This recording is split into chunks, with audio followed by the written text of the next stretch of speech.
Editorjal tat-Times Rent Law Reform Breakthrough sejjaħ ir-riforma mħabbra mill-Gvern dwar il-kirjiet qabel l-1995 bħala waħda konvinċenti li tindirizza din l-isfida li għal 20 ta' snin tħallit fuq l-ixkaffa minn amministrazzjonijiet preċedenti.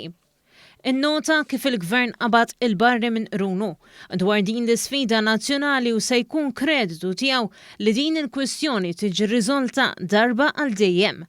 L-editorjal fakkar li l-emendi fil-liġi tal-kirjiet protetti introdotti fl-2009 fallew milli jsolvu l-kwistjoni marbuta mal-iffriżar tal-kirjiet ta' proprjetajiet b'kirjiet protetti, kif anke jiġdu d-deċiżjonijiet tal-Qorti u l-riforma li ħabbar il-Gvern se tipproteġi l-interessi ta' inkwilini vulnerabbli u tikkumpensa lis-sidien li fil-preżent qegħdin jirċievu kirja li ma tirriflettix il-valur tal-proprjetà tagħhom illum.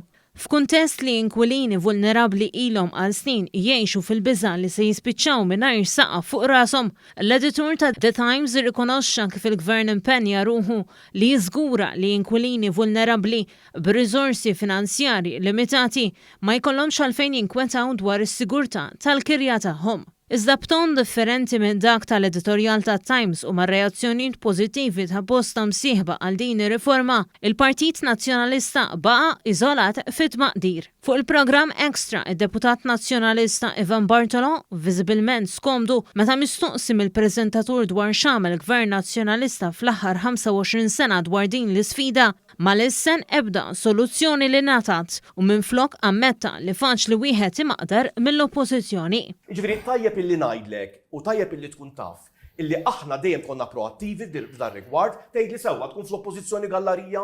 Meta mistoqsi dwar il-proposti alternattivi tal-Partit Nazzjonalista għal dawk li ħabbar il-Prim Ministru Robert Abela biex jiġu indirizzati l-kirjiet, id-Deputat Nazzjonalista tenna dak li kien qal f'konferenza tal-aħbarijiet nhar it-tnejn li għadda. proposti tagħhom. Uri il-proposti u nromlok il-proposti tagħna.